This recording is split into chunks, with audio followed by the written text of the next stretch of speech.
ये भगवान का नाम है।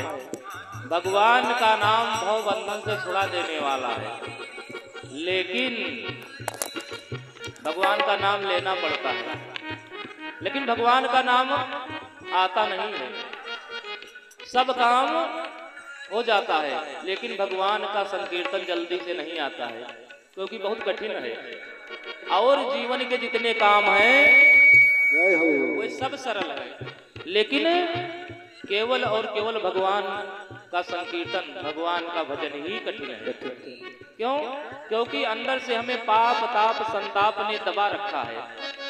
किसी कवि ने लिखा है, अरे भजन के करना कठिन मुकाम, भजन के करना कठिन मुकाम, भजन के करना कठिन मुकाम। कठिन मुकाम वाह भैया, कठिन मुकाम, कठिन मुकाम, कठिन मुकाम, कठिन मुकाम, कठिन मुकाम, कैसे कठिन है? अरे राजा भुलाई गए राजपाट में, राजा भुलाए गए राजपाट में, राजा भुलाई गए राजपाट में, राजा भुलाए गए राजपाट में, योगी भुलाई गए कई कई ध्यान भजन कई करना कठिन मुकाम, भजन कई करना कठिन मुकाम, भजन करना कठिन मुकाम, कठिन मुकाम, कठिन मुकाम, कठिन मुकाम, कठिन मुकाम, भजन करना कठिन मुकाम, भजन करना। और कैसे?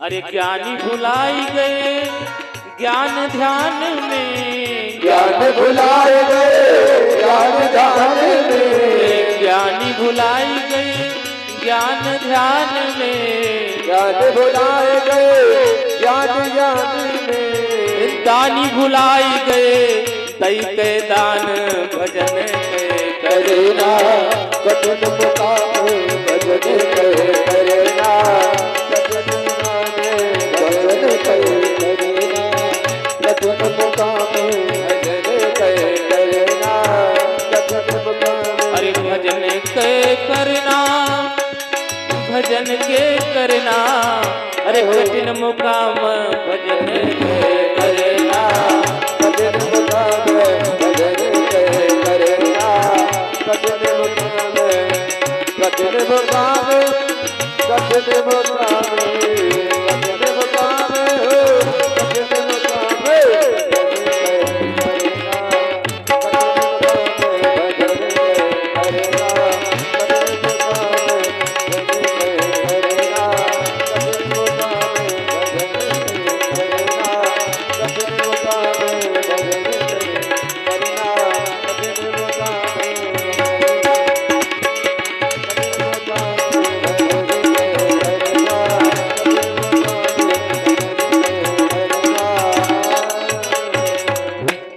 बोलिए बांके बिहारी सरकार की। तो इस प्रकार से भगवान का नाम जल्दी आता नहीं है। अब क्यों नहीं आता है? एक दिन बताया था, कहो आज भी बता दूं कि पूर्व जन्म के पाप से हरि चर्चा न सुहाए, अरे जैसे ज्वर के ताप से भूख प्यास हरि खाए, जैसे जल के ताप से भूख प्यास हरि जाए, जैसे जल के ताप से भूख प्यास हरि जाए।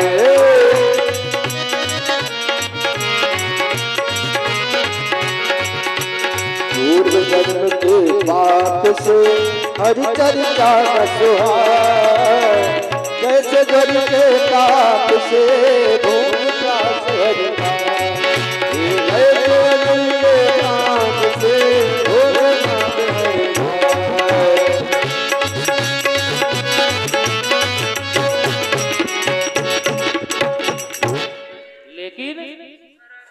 चाहिए, जबरदस्ती लेना चाहिए भगवान का नाम। कि राम नाम में आलसी और भोजन में होशियार, और तुलसी ऐसे जीव को बार बार धिक्कार।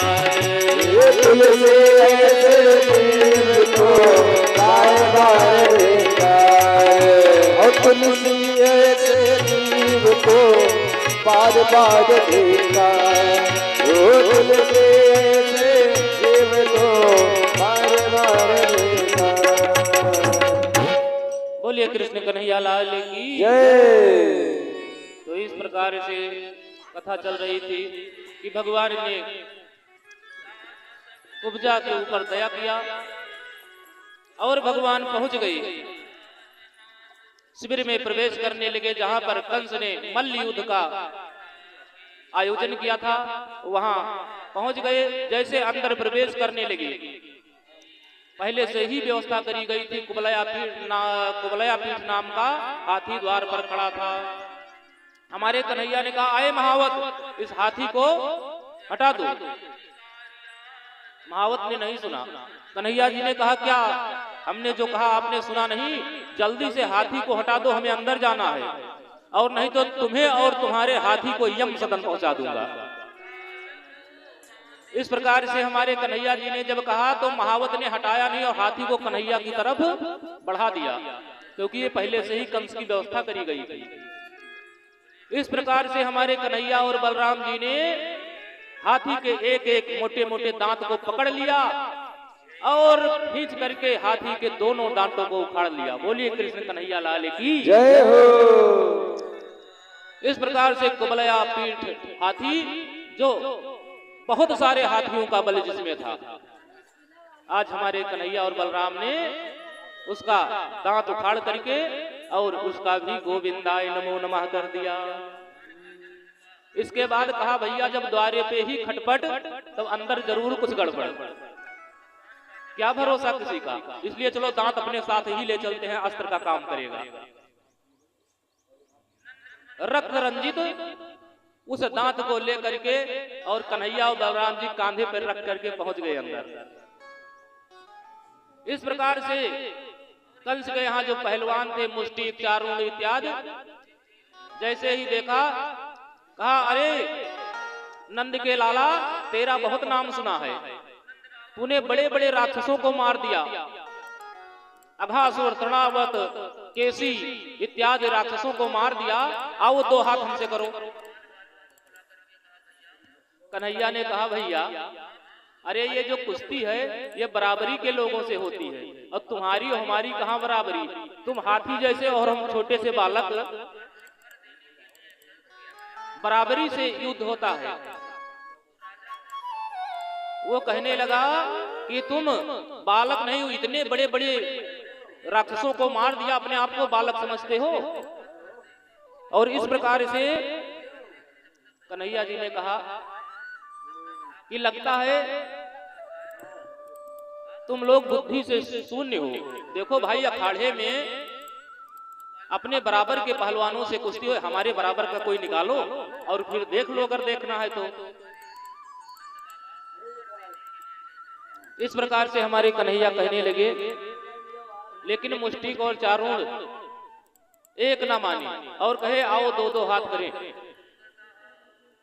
कि न बालो न किशोरस्तुम बलश्चावलनाम्बरः लीलयो भो हतो येन सहस्रद्युपसत्तभूत।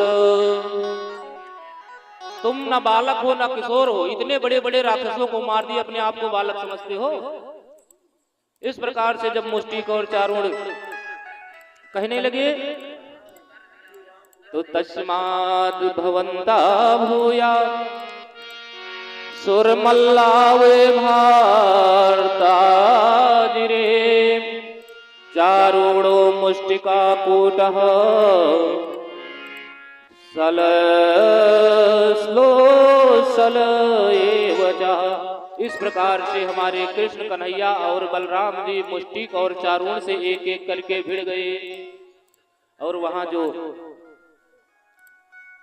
उपस्थित माताएं और वृद्ध और भक्तगण बैठे थे। ये व्यवहार बड़ा अटपटा लगा कि देखो इस पापी को दया नहीं आती, इतने छोटे छोटे बालक इतने बड़े बड़े पहलवानों से कुश्ती करा रहा है। इस प्रकार से बातें हो ही रही थी कि हमारे कृष्ण कन्हैया लाल और बलराम जी ने मुष्टिक और चारुण का गोविंदाय नमो नमः कर दिया। बोलिए नंद के लाला की जय। तब तक सल और तोसल नाम के दो पहलवान थे अखाड़ा में आधम के, दोनों ने उनका भी प्राणांत कर दिया। अब तो कंस की बुद्धि खराब हो गई और कंस बड़बड़ाने लगा। भगवान ने कहा मामा जी थोड़ा शांति रखो कि मैं सीधी सीधी बात करूं। कन्हैया जी कह रहे हैं कंस से, मैं सीधी सीधी बात करूं तू उल्टा बकता जाता है, तू उल्टा बकता जाता है, उल्टा बकता जाता है। मामा मैं मीठी बात करूं तू जहर उगलता जाता है। मामा मैं मीठी बात करूं तू जहर उगलता जाता है। मामा मैं बात करूं तू जहर उगलता जाता है। मामा मैं बात करूं तू जहर उगलता जाता है। कंस कहने लगा कि जो जितना मीठा होता है, अरे तुम मीठे बनो। अभिमानी कंस कहने लगा जो जितना मीठा होता है अपनी ही नाश कराता है, अपनी ही नाश कराता है, अपनी ही नाश कराता है। देखो तो मीठे गन्ने को कोल्हू में तेरा जाता है। देखो तो मीठे गन्ने को कोल्हू में तेरा जाता है। देखो तो मीठे गन्ने को कोल्हू में तेरा जाता है।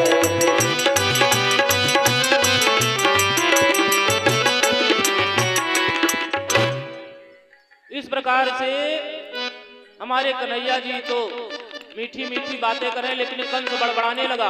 देखो जब मृत्यु का समय आता है तो बुद्धि जो है वो बदल जाती है, बुद्धि बदल जाती है, दिमाग कम काम करने लगता है। आज कंस का वही हाल हो गया। कंस अपने सिंहासन से बड़बड़ाने लगा, उठपटांग बकने लगा। कन्हैया जी को यह व्यवहार अच्छा नहीं लगा। कन्हैया जी ने कहा मामा अभी भी समय है, अभी भी समय है, आप अपनी वाणी पर संयम रखिए। इस प्रकार से कन्हैया ने कहा तो और गालियां तक भी देने लगा और कहा चारों तरफ से घेर लो, चारों तरफ से घेर लो। पहले आज इनको मारूंगा, उसके बाद इनके बाप वसुदेव को मारूंगा, आज छोड़ूंगा नहीं, चारों तरफ से घेर लो, सैनिकों से कहा। इस प्रकार से जब कहा तो हमारे कन्हैया जी ने सबके बीच से जैसे गरुड़ महाराज झपट्टा मार करके और छोटे से सर्प को ऐसे सांपों के बीच से निकाल लाते हैं, हमारे कन्हैया जी ने वैसे लपक करके और सिंहासन से उसके बालों को पकड़ लिया, उसके बालों को पकड़ लिया और खींच करके सिंहासन से नीचे पटक दिया। इसीलिए कहा गया है भैया, कन्हैया मानो याद दिला रहे हैं कि मामा याद करो, तुमने मेरे माँ के केस पकड़े थे, मेरे माँ के बालों को रथ से नीचे उतारा था, आज देखो समय आ गया, क्योंकि बदला कहीं जाता नहीं है। आज देखो समय आ गया, तुम्हें मैंने सिंहासन से बाल पकड़ करके खींच लिया। और इस प्रकार से हमारे कन्हैया ने कंस के बालों को पकड़ करके सिंहासन से नीचे पटक दिया और घुमा करके ऐसे पटका कि कंस का गोविंदाय नमो नमः हो गया। बोलिए बांके बिहारी सरकार की। और जिस तरह से कोई मटकी पटक दे और गेरू की धार चारों तरफ बहने लगे, वैसे कंस का जो रुधिर है वो चारों तरफ बिखर गया। बोलिए कृष्ण कन्हैया लाल की जय हो। कंस चला गया। कंस की दो पत्नियां थी, कौन? अस्ति और प्राप्ति, दोनों आकर के विलाप करने लगी कि जो भगवान के विमुख होता है उसका यही हाल होता है। जैसे गोस्वामी बाबा ने लिखा है, जैसे मंदोदरी विलाप कर रही थी, वैसे कंस की पत्नियां विलाप कर रही हैं।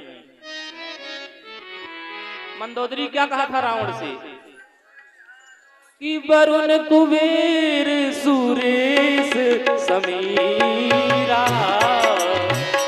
वरुण कुबेर सुरेश समीरा, रन सन्मुख धरि काहू न धीरा, रन सन्मुख धरि काहू न धीरा, रन सन्मुख धरि काहू न धीरा। वरुण कुबेर सुरेश समीरा, रन सन्मुख धरि काहू न धीरा, रन सन्मुख धरि काहू न धीरा। मंदोदरी ने रावण के मरने के बाद कहा था, वरुण कुबेर सुरेश समीरा, रण सन्मुख हरि काहू न धीरा। लेकिन आज जो भगवान से विमुख हो जाता है उसको कोई नहीं बचा पाता। ओ राम विमुख अस हाल तुम्हारा, ओ राम विमुख अस हाल तुम्हारा, रहा को रोवन हारा, राम को रोवन हारा, राम को रोवन हारा, राम को रोवन हारा।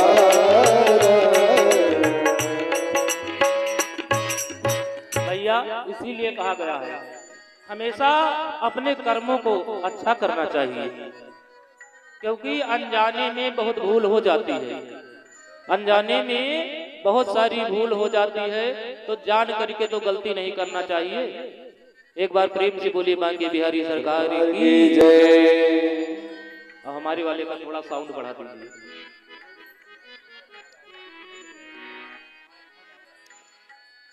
इस प्रकार हमारे कन्हैया ने कंस का वध किया कि तुलसी यही जग आए के बदला कहूं ना जाए। आज नहीं तो कल बदला मिलना है, और जैसे को तैसे मिल ही जाते हैं। पहलवान होंगे तो उनको पहलवान मिल जाएंगे, नीच प्रवृत्ति के होंगे नीच मिल जाए, जैसे होंगे वैसे ही मिल जाते हैं।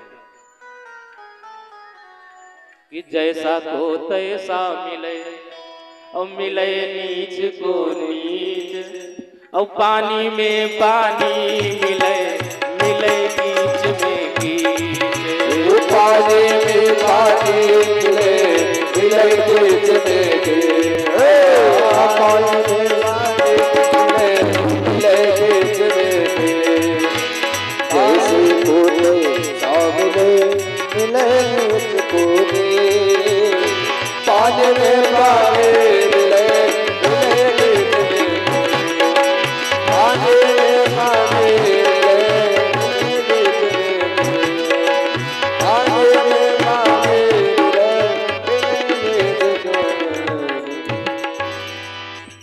कंस को अभिमान था कि हमारे जितना वीर कोई नहीं है। अब आज दशा क्या हुई, सभा के बीच में और ऐसे मारा गया जैसे कोई हिंसक जानवर मारा जाता है। इसीलिए अभिमान नहीं करना चाहिए कि कुंद इंदु देह के समान मृदु मंज जापे, चोवा चारु चंदन के रुचिर चो परे गए। इस शरीर में सुंदरता बनाए रखने के लिए कि कुंद इंदु देह के समान मृदु मंज जापे, चोवा चारु चंदन के रुचिर चो परे गए। और जिसकी रिष्ट पुष्ट है तो नाना भोग भोगे, और बलिदान कितने जीवों के किए गए। इसकी देख रेख के लिए कि रतन जड़ित जाने और भूषण बसन धारे और मड़ियों के मुकुट संवार के धरे गए। अब होता क्या है तब इसका कि ताहि देह अंत में माधो मसान बीच बड़े बड़े लक्कड़ ढकेल के धरे गए। और ताहि देह अंत में माधो मसान बीच बड़े बड़े लक्कड़ ढकेल के धरे गए। अंत में यह शरीर मोटे मोटे लकड़ी के बोटों से दबा दिया जाता है। वही शरीर जिसके लिए कितने बलिदान हुए, कितने चंदन चोवा इत्यादि लगाए गए। अगर कहीं टीवी पर प्रचार आ जाए एलोवेरा पपाया, तो चाहे वो 500 रुपए की क्रीम मिले, लेकिन लोग उसको लगाते हैं। क्यों? इसकी सुंदरता बनाए रखने के लिए। लेकिन जितने कॉस्मेटिक चले हैं, ज्यादा से ज्यादा विदेशी हैं इंडिया में, और वो भारत की सुंदरता को नष्ट करने के लिए बनाए गए हैं। हमारी जो 60 साल की 70 साल की माताएं हैं, वो ज्यादा लीपा पोती नहीं करती हैं, लेकिन देख लीजिए उनके चेहरे पर कुछ और ही चमक है कि नहीं। और जो हमारी 20 साल 22 साल की बहनें हैं, वो इतना लीपा पोती कर लिया है कि कोई कहता है शीशा देखोगी, अरे क्या शीशा देखना, वो ऐसे ठीक है, अपना चेहरा ही खराब कर लिया। एक बार प्रेम से बोलिए बांके बिहारी सरकार की जय। किसी को अगर बुरा लगा हो तो क्षमा करना, लेकिन हम कह देते हैं। एक बार प्रेम से बोलिए गोविंद भगवान की जय। इस प्रकार से हमारे कन्हैया ने कंस का उद्धार किया और अपने पिता देवकी और वसुदेव को आजाद कराया, अपने नाना उग्रसेन को आजाद कराया, क्योंकि अपने पिता को भी कंस ने जेल में डाल रखा था। इसलिए अपने माता पिता और नाना का बंधन छुड़ाया। इसीलिए हमारे प्रभु का एक नाम आज पड़ गया, क्या? बंदी छोर। बंदी गृह से छुड़ाया, इसीलिए भगवान का नाम पड़ गया बंदी छोर। हमारे गांव में बंदी छोर देवता होते हैं कि नहीं? तो बंदी छोर देवता जो है, ये भगवान श्री कृष्ण का नाम है। बोलिए गोविंद भगवान की जय। और भैया इस प्रकार से हमारे कन्हैया को महाराज उग्रसेन ने रोक लिया और कहा भैया आप गद्दी या आप ही को। एक बार गद्दी हाथ से चली गई, हम बैठेंगे ही नहीं। अरे नाना जी ऐसी बात नहीं है, अरे हम यदुवंशियों को तो साफ लगा है हम गद्दी पर बैठ ही नहीं सकते। नाना जी आप प्रेम से बैठिए और मैं आपकी देख रेख करूंगा। इस प्रकार से अपने नाना को फिर से गद्दी पर विभूषित कर दिया। बोलिए कृष्ण कन्हैया लाल की जय। और इस प्रकार से भक्तों हमारे कन्हैया काफी दिन तक वहां रहे। वादा करके के आए थे कि आज जाऊंगा, कल मेला देखूंगा और परसों लौट के आ जाऊंगा, लेकिन परसों को तो बरसों बिताई दिए। एक दिन हमारे कन्हैया भोजन कर रहे थे, अब भोजन करते करते हमारे कन्हैया के आंखों से आंसू आ गए। आंखों से आंसू आ गए। देवकी मैया ने कहा कन्हैया क्या हुआ? क्योंकि देवकी मैया ने माखन का एक गोला भोजन में रख दिया था। उस माखन को जब देखा तो हमारे कन्हैया को ब्रज की याद आने लगी, जहां हमारे कन्हैया ने माखन के बहाने गोपिकाओं के साथ हास परिहास किया था, गोपिकाओं का मनोरथ पूर्ण किया था। उसे देख करके हमारे गोविंद की आंखों में आंसू आ गए। कन्हैया हमारे बहुत रोए। देखो अपने भक्तों के लिए ब्रह्म रोता है। हमारे कन्हैया बहुत रोए, देवकी मैया बहुत समझाई, पर कन्हैया के आंखों से वो अश्रुधारा बंद नहीं हुई। वहां एक निर्गुण शाखा के एक महात्मा थे जिनका नाम था उद्धव जी। उद्धव जी आके समझाने लगे, अरे कन्हैया ये किसके चक्कर में? अरे भैया हमारी जो हमारे ग्वाल वाल हैं वहां गोकुल में हमारी राह देख रहे होंगे, गोपिकाएं हमें कितना प्रेम करती थी। उद्धव जी कहने लगे, अरे इस संसार में कोई किसी का नहीं है, सब स्वार्थ है एक दूसरे से, कोई किसी को नहीं चाहता। इस प्रकार से जब उद्धव जी अपना ज्ञान देने लगे कन्हैया जी को पता होगा कि इनको अपने ज्ञान का अभिमान है, तो कहा भैया एक काम हमारा करो, हमारा एक पत्र, हमारा यानी संदेशा लेकर के और जाकर के गोपिकाओं को दे दीजिए। ठीक है, चले जाएंगे और जाएंगे आपका संदेशा दे करके और ऐसा ज्ञान देंगे कि आप भी गोपिकाओं को भूल जाएंगे और गोपिकाएं भी आपको भूल जाएंगी। भगवान ने कहा हाँ वो तो देखा जाएगा, आप जाइए। भगवान ने पत्र लिख दिया, पत्र लिखा और उद्धव जी चल देते हैं। उद्धव जी जब गोकुल पहुंचे, समस्त गोपिकाओं ने उद्धव जी को घेर लिया, भगवान का पत्रवाहक समझ करके कि भगवान का संदेशा लाए, हमारे प्यारे प्रभु का संदेशा लाए हैं। और इस प्रकार जब इनके हाथों में पत्र को देखा तब तो गोपिकाएं पत्र छीनने लगी। कोई गोपी कहती है हमें बहुत मानते थे कन्हैया, हमारे लिए लिखा होगा। दूसरी कहती है कि नहीं हमें तो बहुत मानते थे, हमारे लिए लिखा होगा। कोई कहे नहीं नहीं हमारे लिए जरूर लिखा होगा, क्योंकि जाते वक्त वो हमारी तरफ मुस्कुरा के गए थे। इस तरह से समस्त गोपिकाएं कहती हैं हमारे लिए, कोई कहती है हमारे लिए, और पत्र को छीनने लगी। उद्धव जी से कहती हैं पत्र हमें दो। कि मोको लिखो है कहा, मोको लिखो है कहा, मोको लिखो है कहा, दौड़ी चली आती है। मोको लिखो है कहा, मोको लिखो है कहा, मोको लिखो है कहा, दौड़ी चली आती है। कोई छीन पाती, कोई छीन नहीं पाती, पाती जब छीन नहीं पाती तो कैसे पढ़ पाती है। कोई छीन पाती, कोई छीन नहीं पाती, जब छीन नहीं पाती तो कैसे पढ़ पाती है। कोई छीन पाती, कोई छीन नहीं पाती, जब पाती नहीं पाती तो कैसे पढ़ पाती है। जब पाती नहीं पाती तो कैसे पढ़ पाती है। और कोई पाती पाती, कोई छाती से लगाती पाती, कि कोई पाती पाती, कोई छाती से लगाती पाती, जब पाँच नहीं पाती तो कैसे पढ़ पाती है। कोई पाती पाती, कोई छाती से लगाती पाती, पाँच नहीं पाती तो कैसे पढ़ पाती है। कोई सुन पाती कथा, सुन नहीं पाती कथा, सुन नहीं पाती कथा। कोई सुन पाती कथा, सुन नहीं पाती, कोई प्यास जो ना आती वो कैसे सुन पाती है। प्यास जो ना आती वो कैसे सुन पाती है। प्यास जो ना आती वो कैसे सुन पाती है। प्यास जो ना आए वो कैसे सुन पाती है। प्यास जो ना आए वो कैसे सुन पाती है।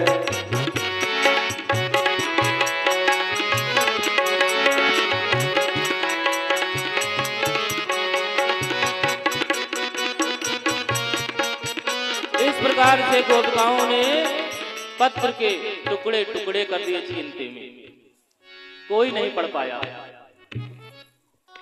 और इस प्रकार से उद्धव समझाना प्रारंभ किए, लेकिन किसी के समझे में नहीं आ रहा है।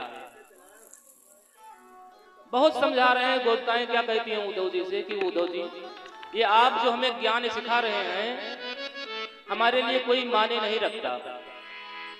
ज्ञान जो हमें सिखा रहे हैं हमारे लिए कोई ये मतलब की चीज नहीं है। हमें अब ज्ञान मत बताइए। कि आए हो सिखावन तो योग मथुरा ते उधो, और तो पे ये वियोगिनी के बैन बतराओ ना। और एक मन मोहन तो बस के उजारो मोही, ही में अनेक मन मोहन बसाओ ना। एक मन मोहन तो बस के उजारो मोही, में अनेक मन मोहन बसाओ ना। एक मन मोहन तो बस के उजारो मोही, ही में अनेक मन मोहन बसाओ ना। एक मन मोहन तो बस के उजारो मोही, में अनेक मन मोहन बसाओ ना। कहे रथ राकर दया करी दरस दिनो, अरे दुखदारी देखो तो पे अधिक बढ़ाओ ना। और टूकी टूकी हुई है मन मुकुर हमारो, हाय घी पे अनेक विधि पाहन चलाओ ना। इस प्रकार से गोपिकाएं उद्धव जी से कहती हैं कि हमें अब ज्ञान मत सिखाइए। गोपिकाएं कहती हैं कि कन्हैया आपको हम लोगों को समझाने के लिए और पत्र दे करके भेजा, आखिर ऐसा क्यों किया? क्योंकि वो वादा करके गए थे कि आज जाऊंगा, कल मेला देखूंगा, परसों आ जाऊंगा। एक कहने लगी अरे वो कन्हैया वो तो बड़ा निठुर है, हम लोग उसको प्रेम करते थे और वो केवल प्रेम का नाटक करता था। अगर वो इतना निठुर और निर्दयी ना होता तो लौट करके आ जाता। दूसरी कह रही है कि नहीं, अब चाहे जो था एक बार हम लोगों ने अपने हृदय में बसा लिया तो दूसरा अब कुछ हृदय में बैठता नहीं है। उद्धव जी से गोपिकाएं कहने लगी कि श्याम नहीं आए क्यों उसने लिख कर भेजी पाती है, श्याम नहीं आए क्यों उसने लिख कर भेजी पाती है, श्याम नहीं आए क्यों उसने लिख कर भेजी पाती है। मनमोहन की याद हमेशा हो, मनमोहन की याद हमेशा रात बिना तड़पाती है, श्याम आए क्यों उसने लिख कर भेजे पाते हैं, क्यों भेजा लिख कर भेजे आए क्यों उसने लिख कर भेजे पाती है। कि आने को परसों वो कहे थे, बीत गई बरसों रतिया, आने को परसों वो कहे थे, बीत गई बरसों रतिया, आने को परसों वो कहे थे, बीत गई बरसों रतिया, आने को परसों बीत गई बरसों रतिया, उन्हें याद बेशक ना आए, उन्हें याद बेशक ना आई, अरे याद हमें तड़पाती है, श्याम नहीं आए क्यों उसने लिख कर भेजे पाती है, श्याम नहीं आए क्यों उसने लिख कर भेजे पाती है। मनमोहन की याद हमेशा हो, मनमोहन की याद हमेशा रात बिना तड़पाती है, श्याम नहीं आए क्यों उसने भेजे पाती है, श्याम नहीं आए क्यों उसने भेजे पाती है। ओ मनमोहन की याद हमें तो रात बिना तड़पाती है, मनमोहन की याद हमें तो रात बिना तड़पाती है। ओ मनमोहन की याद हमें तो रात बिना तड़पाती है, श्याम नहीं आए क्यों उसने लिख कर भेजी पाती है, श्याम नहीं आए क्यों उसने लिख कर भेजे पाती है, श्याम नहीं आए क्यों भेजे पाती है, श्याम नहीं आए क्यों उसने लिख कर भेजे पाती है। बोलिए कृष्ण कन्हैया लाल की जय। इस प्रकार से उद्धव जी ने तो गोपिकाओं को बहुत समझाया, अपना ज्ञान दिखाया, पर गोपियों के कुछ भी समझ में नहीं आया, क्योंकि गोपियां परम ज्ञानी हैं।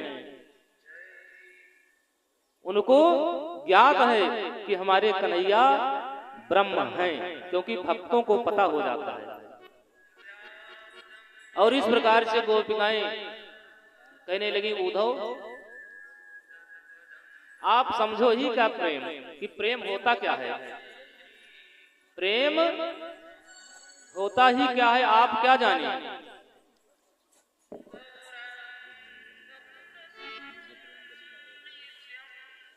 इस प्रकार से उद्धव जी ने बहुत समझाया पर गोपियों के समझ में कुछ भी नहीं आया। गोपियों ने कहा उद्धव जी अब मुझे कुछ आपका ज्ञान सुनना ही नहीं है। और इस प्रकार से गोपिकाएं जब उद्धव की कोई बात नहीं मान रही तो उद्धव जी की भी बुद्धि, उद्धव जी ऐसे गए थे कि चलेंगे अपना ज्ञान का पताका वहां पार आएंगे, और ज्ञान फहरा नहीं पाए, अपना ज्ञान स्वयं भूल गए। गए थे ऐसे और आए ऐसे ऐसे, ऐसे ऐसे आए। गोपिकाओं ने कहा आप जाने क्या प्रेम की भाषा। अरे जो प्रेम गली में आए ही नहीं, प्रियतम का ठिकाना क्या जाने। जो प्रेम गली में आए नहीं, तब का ठिकाना क्या जाने। जो प्रेम गली में आए नहीं, तब का ठिकाना क्या जाने। जिसने कभी किया ही नहीं, जिसने कभी प्रेम किया ही नहीं, वो प्रेम निभाना क्या जाने। प्रेम गली में आए नहीं, वो कब का ठिकाना क्या जाने। आए ही नहीं, प्रियतम का ठिकाना क्या जाने। जो प्रेम गली में आए नहीं, प्रियम तब का ठिकाना क्या जाने।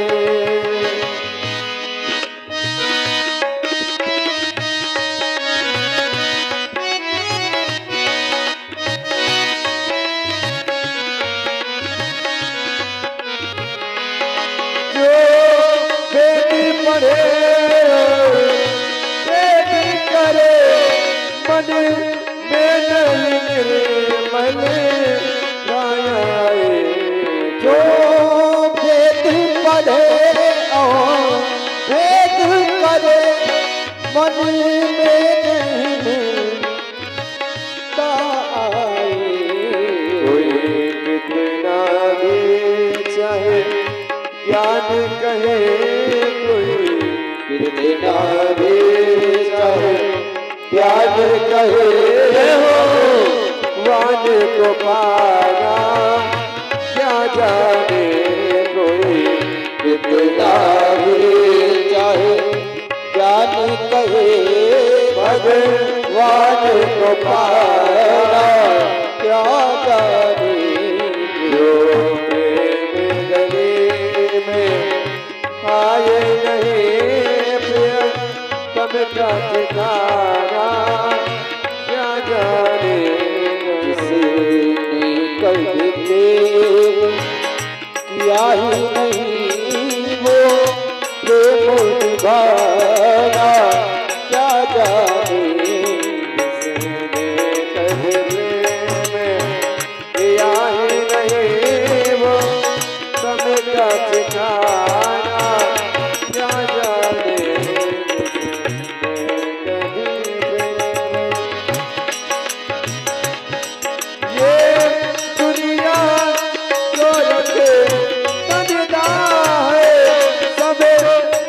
माया में ये दुनिया जगधा है, सब जग माया में अनधा है। ये दुनिया गोरख बनता है, सब जग माया में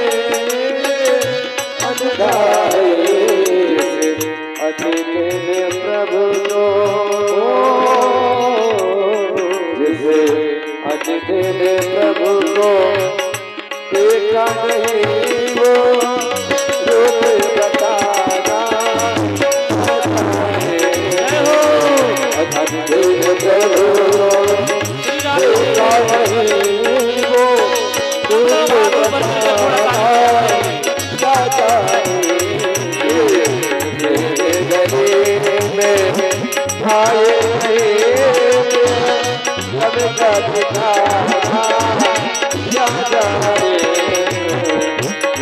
कभी प्रेम में आए नहीं तब का ठिकाना क्या जाने कभी प्रेम में आए नहीं वो प्रेम निभाना क्या जाने।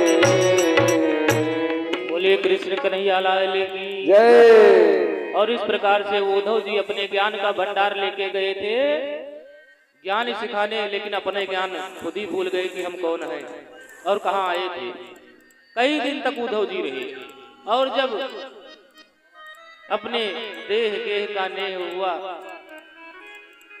तो अब चलने लगे। अच्छा हम जा रहे हैं। गोपिकाओं ने कहा हमारे प्रभु का ये संदेशा लेके आए हैं तो हमारे प्रभु जैसे ही हैं। समस्त गोपिकाएं कन्हैया के लिए कुछ ना कुछ उपहार लेकर के आ गई कि हमारे कन्हैया को ये दे देना। किसी ने कहा ये कन्हैया को दे देना, कन्हैया जी को ये चीज बड़ा अच्छा लगता था, ये दे देना। उद्धव जी सब लेकर के चल दिए कि धाई जीत ते विदाई हेतु उद्धव की और गोपी भरी आरती संभारती सासुरी।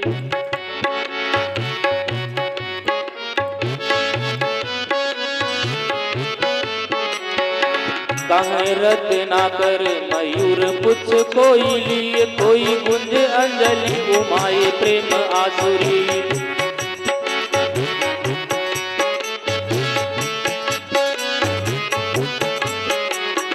भाव भरी को लिए रुचिर सजाऊ दही, भाव भरी रुचिर है कोई सजाऊ दही, कोई मही मंजुदा पिघल कत सासुरी। पीत पट नंद यशोदा ने नवनीत दयो कीरत कुमारी ने सुखारी दही बांसुरी।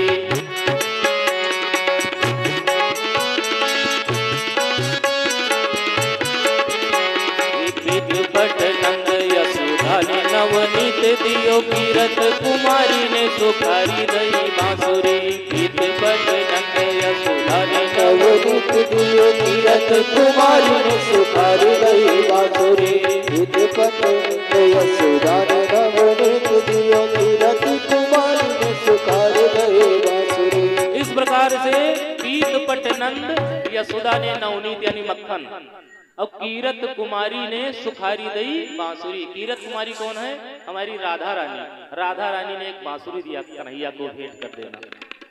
और इस प्रकार से सारा सामान लेकर के और उद्धव जी इतना प्रेम विह्वल हो गए कि दोनों हाथों में लेकर के जा रहे हैं और गोपिकाओं के प्रेम में कन्हैया जी को याद करके आंखों से आंसू आने लगे। लेकिन कवि भाव करता है, आंसू पोंछ नहीं रहे हैं कि ऐसे पोंछ ले कि प्रेम मद छाके पग परत कहाँ के कहाँ और था के अंग नयन शिथिलता सुहाई है। और काहे रत ना कर चकात इत उधौत मानो सुधियात कोई भाव ना भुलाई है। और धारत धरा पे ना आदर उदार चित और सारत बहुलियन आंसू अधिकाई है। जो आंसू आ रहे हैं वो अपने बाहों से पहुंच लेते हैं और उसको धरते नहीं है जमीन पर, इतना प्रेम से दिया है। इस प्रकार से उद्धव गए और कन्हैया जी कहा उद्धव जी आपके बताने पर गोपिकाएं तो प्रसन्न हो गई, गोपिकाओं को तो खूब समझ में आ गया होगा। उद्धव जी चरणों में लेट गए। अरे प्रभु, अगर गोपियों का संदेशा आपको नहीं देना होता तो हम लौट के आते ही नहीं वहां से। बोलिए कृष्ण कन्हैया लाल की जय। इस प्रकार से हमारे प्यारे प्रभु अपनी पावन लीला करते हैं। अस्ति प्राप्तिस्या कंसस्य महिष्योर भरतर्षभ मृते भर्तरि दुःखार्ते ईयत पितुर्गृहान। और इधर कंस के मरने के बाद अस्ति और प्राप्ति नाम की जो इसकी पत्नियां थी अपने पिता के घर चली गई। कहाँ? जरासंध के यहाँ। और जरासंध ने अपने पुत्रियों का यह हाल देख करके बहुत क्रोधित हुआ और जरासंध ने 23 अक्षरोहिणी सेना लेकर के और मथुरा पर 17 बार आक्रमण किया। 17 बार आक्रमण किया।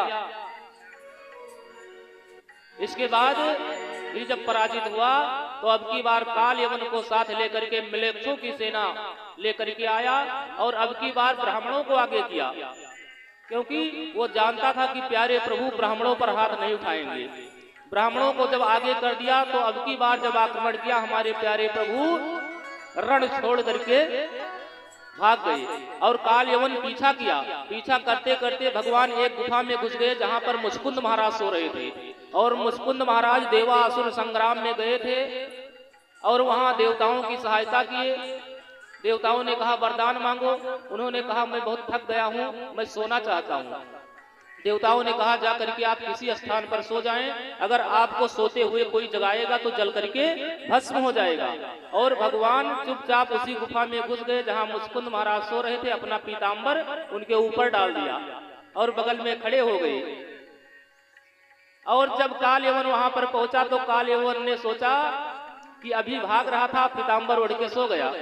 पहुंचते ही खींच करके लात मारा और जैसे ही खींच करके लात मारा मुचकुंद महाराज के नेत्र खुल गए और चल करके भस्म हो गया। बोलिए बांके बिहारी लाल की जय। इस प्रकार से काल यवन वहां जल करके भस्म हो गया। बोलिए बांके बिहारी सरकार की जय। और भगवान उसके बाद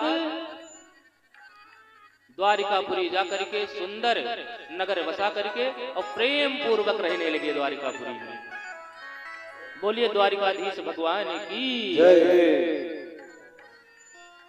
तो आइए 2 मिनट भगवत नाम संकीर्तन, उसके बाद आगे की कथा। कि गोविंद जय जय गोपाल जय जय, गोविंद जय जय गोपाल जय जय, गोविंद जय जय गोपाल जय जय, गोविंद जय जय गोपाल जय जय, राधे रमण हरि गोविंद जय जय, राधे रमण हरि गोविंद जय जय, राधे रमण हरि गोविंद जय जय, राधे रमण हरि गोविंद जय जय, गोविंद जय जय गोपाल जय जय, गोविंद जय जय गोपाल जय जय, गोविंद जय जय गोपाल जय जय, गोविंद जय जय गोपाल जय जय, राधा रमण हरि गोविंद जय जय, राधा रमण हरि गोविंद भैया देखो, जब भगवान का नाम कहा जाता है, भगवान के नाम लेने से मनुष्यों के पाप ताप संताप ईर्षा द्वेष छल कपट जो अंदर भरे हैं वो सब निकल जाते हैं। एक बार कलयुग का प्रभाव अगर प्रेम से नाम ले लिया जाए तो पाप ताप संताप सब मिट जाते हैं। लेकिन अब जब मन एकाग्रचित किया जाए तब, अब मन एकाग्रचित कब होगा? जब कथा में बैठा जाए तो कथा में ध्यान रखा जाए। अब कुछ आदमी, अब यहाँ की बात मैं नहीं कर रहा हूँ, अब जैसे बहुत लोग कथा में जाते हैं, अलग की बात कर रहा हूँ। तो कथा में जाएंगे तो कथा में बैठे, लेकिन ध्यान उनका कहीं अलग रहेगा घर में, कि अभी घर पे कौन आया होगा, कौन गया होगा, कहीं मेरे गैया का बछड़ा दूध तो नहीं पी लिया होगा, यही सब मन में विचार करती है। ऐसे जैसे आपके यहाँ कथा हो रही है, ऐसे एक कथा हो रही थी गांव में, प्यारी कथा हो रही थी। और कथा हो रही थी, पंडित जी प्रेम से कथा सुनाते थे, सब गांव वाले आते थे। तो वहां एक सेठ जी रहते थे। सेठ जी के कोई था नहीं, बस वही एक बनावे एक खिलावे, रूठ जाए तो कौन मनावे, केवल दो, सेठ जी और सेठानी, केवल दो ही। सेठ जी तो बाहर चले जाते थे व्यापार के लिए, सेठानी जी ने घर में अपना कार्य करती थी। सेठ जी ने कहा कि गांव में कथा हो रही है, एक बार आप भी चली जाओ, नहीं तो हम दोनों ही हैं और मरने के बाद भी कोई नहीं आएगा अगर कहीं नहीं जाएंगे। तो सेठानी जी ने कहा कि ठीक है चले जाएंगे। शाम हुआ और पंडित जी जब कथा स्टार्ट किए, कथा प्रारंभ किए, तो सेठानी जी ने सोचा जाऊं कि ना जाऊं, और जाऊं तो घर में हमारी चोरी ना हो जाए। और वैसे सेठानी जी के घर में कुछ था नहीं ज्यादा, क्योंकि दुए परानी थे और धंधा बिजनेस भी बहुत ठप चल रहा था। घर में एक फूटा फूटा लोटा था बड़ा वाला, और वही लोटवे से काम चलता था। उसी में दाल बना लेती थी, उसी में चावल बना लेती थी, उलट पलट के काम चलता था। तो कथा में जाने के लिए सोचने लगी कि कथा में मैं चली जाऊं तो कहीं मेरा लोटा कोई ना उठा ले जाए। और इस प्रकार से सेठानी जी कहीं अच्छा लेकिन चले जाएं, सेठ जी ने कहा था। तो अब सेठ जी की बात है, चली जाऊं। चली तो गई, यहाँ बैठी जैसे आप लोग बैठे हैं, तो बैठी। तो जब पंडित जी वहां से कथा कहे कि राम राम कहो या गोविंद नाम लो, तो नाम ना ले, वो नीचे सर करके और सोचे कि हमारा कोई लोटा ना उठा ले जाए। और ऐसे नीचे सर करके और धीरे धीरे, हे भगवान हमारा कोई लोटा ना ले जाए। और एक लड़का बैठा था, उसका नाम था नारायण। वो सुन लिया, सेठानी धीरे से कह रही थी लोटा हमार कोई ना उठा ले जाए, और उसको 4 पहिया के नीचे रख दिया हूँ, रख के आए हूँ, कोई उठा ना ले जाए। अब वो सुन लिया और 4 पहिया के नीचे से वो लोटवा उठा के और भग गया। अब सेठानी जी जब घर गई कथा समाप्त होने के बाद, तो सबसे पहले ध्यान गया उसी लोटे पर, और लोटा जैसे देखा, अरे समझो कि नीचे की सांस नीचे और ऊपर की ऊपर। और लौट करके आई, पंडित जी से कहने लगी, पंडित जी बोली हाँ माता जी बताओ। कहीं माता जी कुछ नहीं, कहीं कथा सुने आए और हमारा बड़ा नुकसान होगा। पंडित जी कहीं कहा हुआ माता जी, कहीं हमारा लोटा गायब हो। कहीं अरे कोई बात नहीं, नारायण का आप नाम लीजिए, लोटा की बात आप कर रही हैं। तो वो आके कहने लगे कि नारायण तुम्हारे होंगे, हमारे कोई नहीं। अरे बज्जर पर तुहरे कथा रामायण की लोटा हमार ले गए, नारायण की लोटा हमार ले गए, नारायण की लोटा हमार ले गए, नारायण लोटा हमार ले गए, नारायण।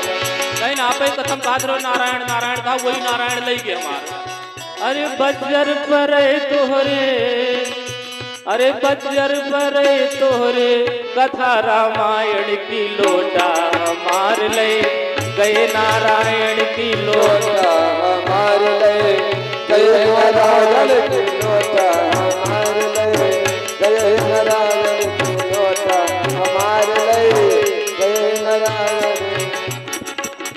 इस प्रकार से जब माता जी ने कहा, पंडित जी ने कहा अच्छा माता जी सही बताना, आप कथा सुन रही थी मन से सुन रही थी कि तन से? माता जी ने कहा नहीं मन से तो नहीं पंडित जी, तन से। तन हमारा यहाँ था, मन लोटा में था। पंडित जी ने कहा ठीक है कल मन से कथा सुनना, कल आकर के मन से सुनना। अगर आपका लोटा नहीं मिल जाएगा तो हम अपना वाला लोटा आपको दे देंगे। अब लोटा के लिए वैसे तो नहीं आती, लेकिन लोटवा के लिए माता जी दूसरे दिन फिर आई कथा सुननी, और प्रेम से बैठ करके कथा सुनी। और लेकिन उनके यहाँ रहा कि लोटा हमार ले गए नारायण, बीच बीच में निकल जाए लोटा हमार ले गए नारायण। और वो लड़का सुन लिया, उसका नाम नारायण था। उसने सोचा कि माता जी को पता चल गया, अब कहीं अगर बात ये कहीं अलग पहुंच गई तो दिक्कत लेने का देना पड़ जाएगा। वो ले जाकर के लोटा चुपचाप रखाया। और जब घर गई तो देखा लोटा रखा था, तुरंत लौट करके आई और कहा महाराज जय हो जय हो। पंडित जी ने कहा क्या हुआ? माता जी ने कहा कि जय जय हुए, अरे जय जय हुए जय, कथा कराइन की लोटा हमारना, रायण मिलाइन की लोटा हमारना, रायण मिलाइन की लोटा हमारना, रायण मिलाइन लोटा हमारना, रायण मिलाइन की जय जय हुए जय, कथा कराइन की लोटा हमारना, रायण मिलाइन की लोटा हमारना, रायण मिलाइन की लोटा हमारना, रायण मिलाइन की लोटा हमारना, रायण मिलाइन। बोलिए बांके बिहारी सरकार की जय। तो इस प्रकार से कथा में जब बैठा जाता है तो तन और मन दोनों लगाया जाता है। तो आइए आगे की कथा। राजा सीद भीष्म को नाम, विदर्भाधिपतेर्महान्, तस्य पंचा भवन पुत्रा, कन्यका च वरानना। राजा सीद भीष्म को नाम, विदर्भाधिपतिर्महान्, विदर्भ देश के राजा भीष्मक थे। विदर्भ कहते हैं महाराष्ट्र को। महाराज भीष्मक विदर्भ देश के राजा थे, कुंडनपुर के, और उनके 5 पुत्र महान पराक्रमी, और एक सुंदर कन्या थी जिसका नाम रुक्मणी था। राजा भीष्मक रुक्मणी का विवाह भगवान श्याम सुंदर के साथ करना चाहते थे, लेकिन रुक्मणी के जो भाई थे रुक्मी, रुक्मकेश, रुक्मबाहु, रुक्माली इत्यादि, इन्होंने शिशुपाल के साथ रिश्ता पक्का कर दिए। और यहाँ तक कि शिशुपाल की विवाह की तैयारी भी होने लगी, बारात आने का समय नजदीक आ गया। 2 दिन बचा है और बेचारी रुक्मणी जी तो भगवान के नाम की माला जप रही हैं। रुक्मणी जी ने सोचा कि अब हमारा कोई सुनने वाला नहीं है, अपने कुल पुरोहित को बुलाया और अपने कुल पुरोहित के हाथ एक पत्र दिया, कहा कि विप्रवर ये पत्र ले जा करके और आप द्वारिकाधीश को दे दीजिए। और पत्र में रुक्मणी जी ने लिखा, प्रभु अगर किसी सिंह के भाग को अगर कोई भेड़िया ले जाए तो अच्छा नहीं होगा। इस प्रकार से रुक्मणी जी पत्र में लिखती हैं कि हे दीनन पति हे जगत पति, प्राणेश प्राण आधार, गोपीपति सुरपति, ब्रजनंदन सरकार।